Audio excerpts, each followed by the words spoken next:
আজ আমি বানাবো মাছের মাথা দিয়ে মুগ ডাল। এই রেসিপিটা করার জন্য যে উপকরণগুলি লাগছে চলুন আমরা দেখে নিই। আজ আমি বানাবো কাতলা মাছের মাথা দিয়ে মুগ ডাল।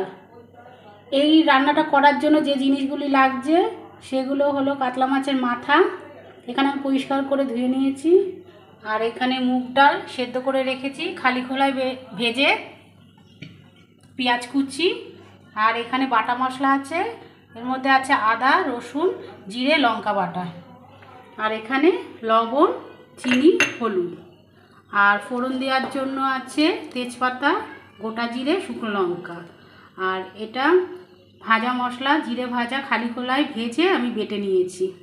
আমি রান্নাটা শুরু করি। কড়াই বসিয়ে দিয়েছি, তেলটা গরম বসিয়ে দিয়েছি। এবার মাছের মাথাটা আমি নুন হলুদ মাখিয়ে নেব।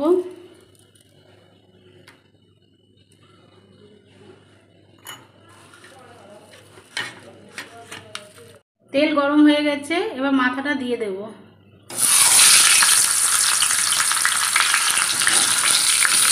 কড়া করে ভাজতে হবে মাছের মাথাটা। মাছের মাথাটা আমার ভাজা হয়ে গেছে, এবার তুলে নেব।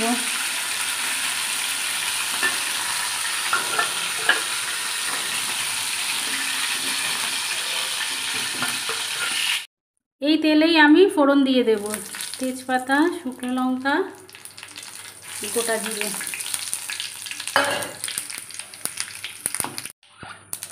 এবার পেঁয়াজটা দিয়ে দেবো।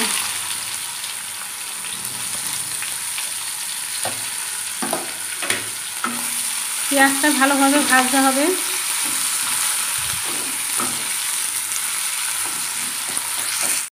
দেখো বন্ধুরা, পেঁয়াজটা আমার ভাজা হয়ে গেছে। এবার টমেটোগুলি দিয়ে দেবো।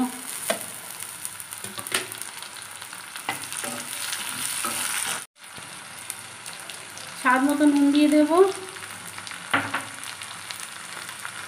হলুদ আর চিনি। এবার আমি বাটা মশলাটা দিয়ে দেবো।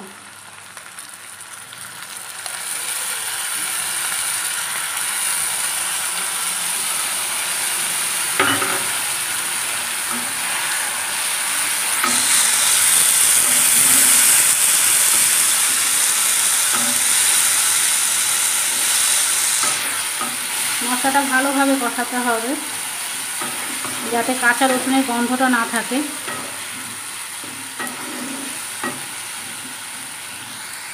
কিছুক্ষণ পর ফিরে এলাম বন্ধুরা।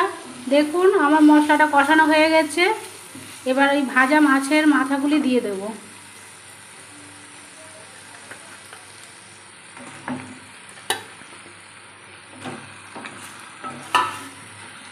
মাথাগুলি ভেঙে দিতে হবে খুন্তি দিয়ে দিয়ে।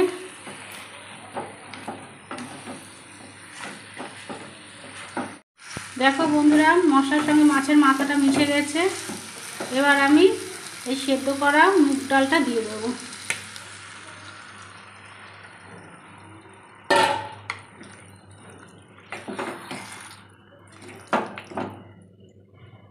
আর একটু গরম জল দিয়ে দেবো, উষ্ণ গরম জল। যার যেটুকখানি পাতলা করার দরকার সে সেটুকখানি জল দেবে।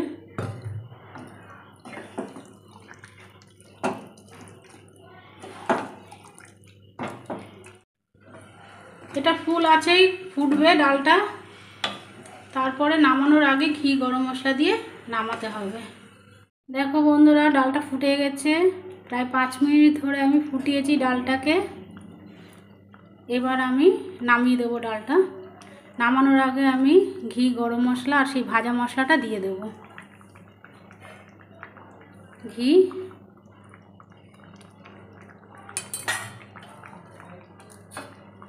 ভাজা মশলা,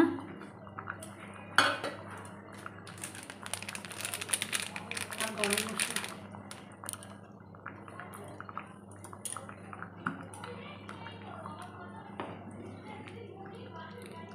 এটা দিয়ে আর ফোটাবো না, এবার নামিয়ে দেব।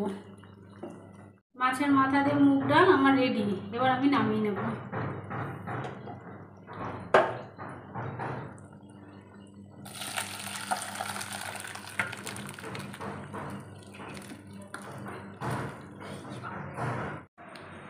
তৈরি হয়ে গেল আমার মাছের মাথা দিয়ে মুগ ডাল।